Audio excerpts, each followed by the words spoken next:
Hello ଶୁଭ ସକାଳ ସମସ୍ତଙ୍କୁ। ଆଜି ସକାଳୁ ଉଠିକି ମୁଁ ଭାବୁଥିଲି ଯେ ଆଜି ପୁରା ରିଲାକ୍ସ ମୁଡ଼୍ରେ ରହିବି, କିନ୍ତୁ ପରେ ମନେ ପଡ଼ିଲା ଆଜି ତ ଚନ୍ଦ୍ରଗ୍ରହଣ। ତ ଜଲ୍ଦି ଜଲ୍ଦି ଉଠିକି ନିଜର ମର୍ଣ୍ଣିଂ ରୁଟିନ୍ ସାରି ଦେଇଥିଲି।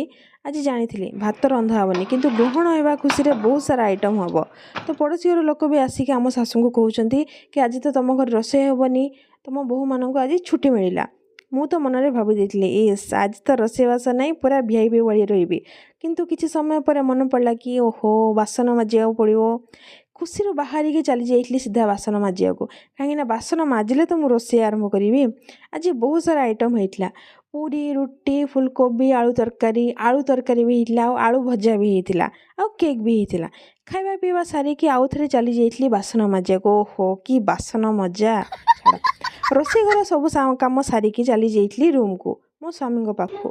ଦେଖନ୍ତୁ ମୋ ସ୍ୱାମୀ କେତେ ଆରାମରେ ଶୋଇକି ଫୋନ୍ଟା ଚଲାଉଛନ୍ତି।